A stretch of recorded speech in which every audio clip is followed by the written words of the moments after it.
28 ಕೋಟಿ ಮೌಲ್ಯದ drugs seize, 2 ವಿದೇಶಿ ಪ್ರಜೆಗಳ ಬಂಧನ. ಬೆಂಗಳೂರು ಸಿಲಿಕಾನ್ ಸಿಟಿ ಬೆಂಗಳೂರಿನಲ್ಲಿ ಹೊಸ ವರ್ಷಾಚರಣೆಗೆ ಡ್ರಗ್ಸ್ ಪೂರೈಸಲು ಸಿದ್ಧವಾಗಿದ್ದ ಜಾಲಕ್ಕೆ ಸಿಸಿಬಿ ಭರ್ಜರಿ ಶಾಕ್ ನೀಡಿದೆ.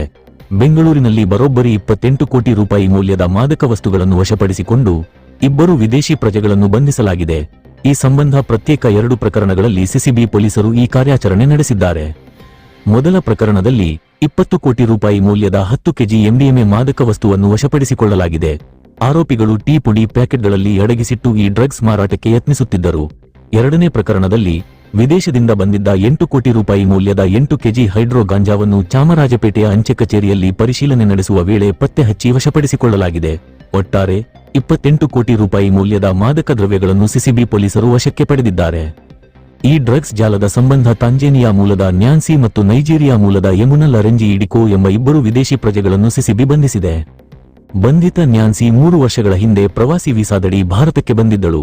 ಸಂಪಿಗೆಹಳ್ಳಿ ಪೊಲೀಸ್ ಠಾಣಾ ವ್ಯಾಪ್ತಿಯಲ್ಲಿ ವಾಸವಿದ್ದ ಈಕೆ ಡ್ರಗ್ ಪೆಡ್ಲಿಂಗ್ನಲ್ಲಿ ಸಕ್ರಿಯಳಾಗಿದ್ದಳು.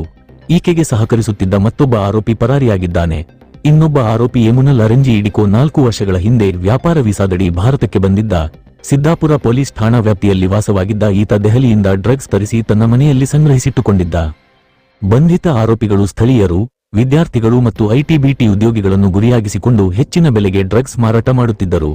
ವಿಶೇಷವಾಗಿ ಹೊಸ ವರ್ಷದ ಸಂದರ್ಭದಲ್ಲಿ ಹೆಚ್ಚಿನ ಲಾಭ ಗಳಿಸುವ ಉದ್ದೇಶದಿಂದ ಡ್ರಗ್ಸ್ ಸಂಗ್ರಹಿಸಿ ಮಾರಾಟ ಮಾಡಲು ಯೋಜಿಸಿದ್ದರು ಎಂದು ತನಿಖೆಯಿಂದ ತಿಳಿದು ಬಂದಿದೆ. ಖಚಿತ ಮಾಹಿತಿ ಆಧರಿಸಿ ದಾಳಿ ನಡೆಸಿದ ಸಿಸಿಬಿ, ಮಾದಕ ದ್ರವ್ಯ ನಿಗ್ರಹ ದಳದ ಪೊಲೀಸರು ಕೋಟಿಗಟ್ಟಲೆ ಮೌಲ್ಯದ ಮಾದಕ ವಸ್ತುಗಳನ್ನು ವಶಪಡಿಸಿಕೊಂಡು ತನಿಖೆ ಮುಂದುವರಿಸಿದ್ದಾರೆ.